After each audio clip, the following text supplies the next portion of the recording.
ሮቤል እነ ቤዛ ቤት ይሄዳል። እነ ቤዛ ቤት ያው ቤዛ እንደሌለችና ሉላና የሉላ ክስት እንደሆኑ ስለሚያውቅ እዛ ቤት ተነስቶ ሲሄድ በርም ሳያንኳኳ ነበረ በሩን ከፍቶ የገባው። ሉላና አክስትየዋ ቁጭ ብለው እያለ አክስቷ ሰራተኛ መቅጠር አለብኝ፣ እንደውም አንድ አይበቃኝም 2 ሰራተኛ መቅጠር አለብኝ ስትላት፣ ሉላ ግን አክስቷን ከማየት ውጪ ምንም መልስ አልመለሰችላትም ነበረ። ለምንድን ነው የማትመልሽልኝ? ሰራተኛ ላመጣ ስልሽ እንኳን ምንም አትኝም እንዴ ስትላት፣ ለማንኛውም ምን አሁን ገብቼ ማረፍ ይኖርብኛል ትላታለች ላክስቷ። እኔ እያናገርኩሽ ንቀት መሆኑ ነው ስትል፣ በዛን መሀል ነበረ ሮቤል በር ከፍቶ የገባው። በሩ ከፍቶ ሲገባ ሁለቱም ደንግጠው ከተቀመጡበት ይነሳሉ። እናም እሷ ታውቀው ስለነበር ሲባል ዶክተር ሮቤል እባላለሁኝ፣ ያው ከዚህ በፊት ከቤዛ ጋር በጣም እንግባባ ነበረ፣ የሱራፌል ወንድም ነኝ ይላታል። በዛን ሰዓት በጣም ትናደድና ሉላ ተነስታ ወደ ክፍሏ ትሄዳለች። ግን ከአክስቷ ጋራ ቁጭ ብለው እያወሩ ነበር። መጠጥም ቀርቦለት ነበረ። ሁለቱም እየጠጡ እንግዲህ ዝምድና ፈልጌ ነው፣ ይኸው እኔ ቤዛን በጣም ነበር የምወዳት የማፈቅራት፣ ከልጅነቴ ጀምሮ በጣም ነው የምወዳት፣ ግን ሰዎች የሚያስቡኝ እኔን መጥፎና ክፉ ሰው አድርገው ነው። እናም አሁን ከአንቺ ጋራ መዛመድ እችል ይሆን ይላታል። አልገባኝም፣ ምን ማለት ነው መዛመድ ማለት? እስኪ አብራርተ ንገረኝ ትለዋለች የሉላ ክስትም። አይ እኔማ የምለው እነ ቤዛ የሚያስቡኝ እኔ ክፉ ሰው እንደሆንኩ ነው። እኔ ግን ክፉ ሰው አይደለም።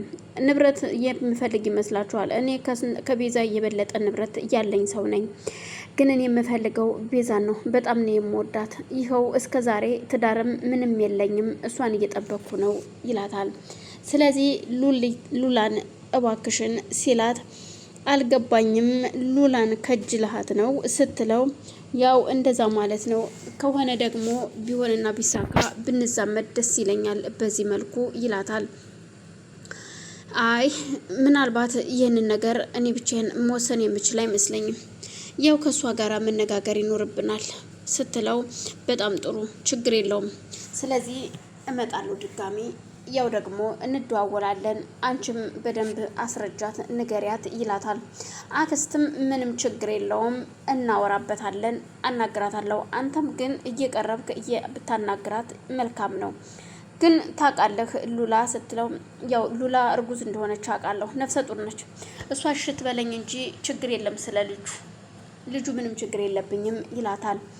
እኔ ልጅ መውለዷ እና ነፍሰ ጡር ሆና ላግባት እያልከኝ ነው ስትለው፣ እኔ ምንም ችግር የለብኝም፣ ነፍሰ ጡር መሆኗ ችግር አይመጣብኝም ለኔ ሲላት፣ አክስትየዋም የምትፈልገው ስለ ሉላ ሳይሆን ያሰበችው እሱ ሉላን ካገባት ሉላ የምታገኘውን ገንዘብ እሷም ግማሹን አገኛለሁ ብላ ስለምታስብ ነው።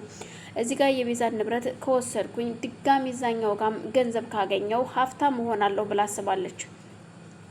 ሉላ ግን ይህን ነገር አልተስማማችበትም። ለማንኛውም እሺ እንገናኛለን፣ እናወራለን ይልና ሮቤልም ተነስቶ ይሄዳል። ቤዛ የነሳሚ ቤት ኩርትም መብላ ብቻዋን ቁጭ ብላለች። ማንም አልነበረም። ኩቻም እቃ ልግዛ ብላ ወጥታለች። ሳሚም ስራ ልፈልግ ብሎ ወጥቷል። ሱራፌልም ወደ ፍርድ ቤት ቀጠሮ ብሎ ሄዶ ነበረ። እናም ግን ምንም ብቻዋን ነበረች። እሷ እዛች ሶፋ ላይ ኩርትም መብላ ያለ ሱራፌል ይመጣ።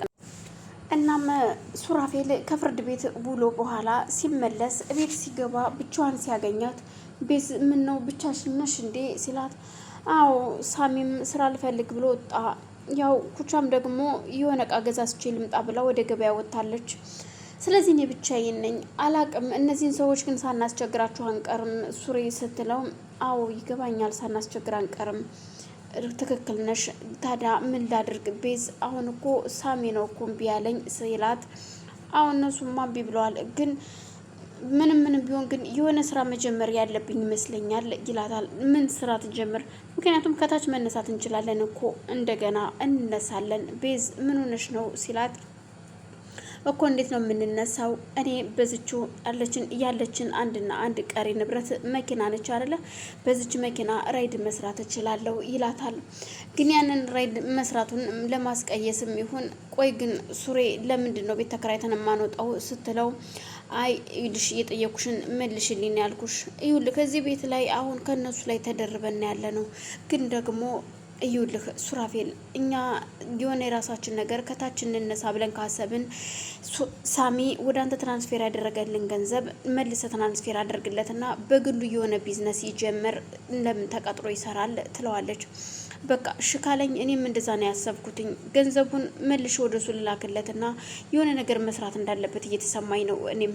ስለዚህ ሳሚን እናስተባብለውና የሆነ ነገር መስራት አለበት በዚህ ብር ይላታል። አዎ እኔም እንደዛ ነው ያሰብኩትኝ። አይሻልም? ምግብ በልተሻል?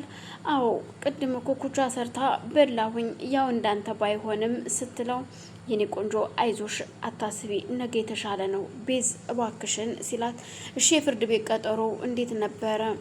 ምንም የተለየ ነገር የለውም። የፍርድ ቤት ቀጠሮ የተለየ ነገር የለውም። እንግዲህ ያው ሉላን ነው እንግዲህ ቃሏን ካላጠፈች ሲል እግዚአብሔር ያውቃል። ግን እኔ ግን ተስፋ ቆርጫለሁ። ከዚህ በኋላ ንብረቴ ይመለሳል ብዬ አላስብም ስትል፣ በፍጹም ተስፋ እንዳትቆርጭ ቤዝ፣ በምንም ሁኔታ ቢሆን ንብረትሽ ይመለሳል፣ አይዞሽ ይላታል። ግን እንዴት ብሎ ነው የሚመለሰው ስትለው፣ ለማንኛውም አንቺ አይዞሽ ምግብ ልስራልሽ ይላትና ሱሬ እወድሃለሁ ሁልጊዜም ከጎኔ ስላለህ ትለዋለች። እሱም አቅፏት እኔም ሁልጊዜ ከጎኔ ስላለሽ ነኝ ቤዝ፣ እወድሻለሁ እስከ ሞት መጨረሻ ድረስ አብሬሽ ከጎንሽ ነኝ ይላታል። ምግብ ሰርቼ ልምጣ ይልና ወደ ኪችን ይሄዳል።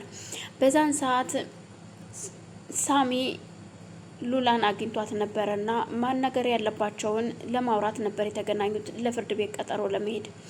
ግን ደግሞ ሉላ ለሳሚ የነገረችውን ሳሚ ማመን አቅቶታል። አክስቷ ይኸው ሮቤል ጋር ደግሞ ገጥማለች። ይቺ የተረገመች አክስት ይውልህ ለሮቤል ደግሞ ልዳርሽ እያለችኝ ነው። ምን ማድረግ እንዳለብኝ አላቅም። እችን ሴትዮ እኔ ሳልገላት አልቀል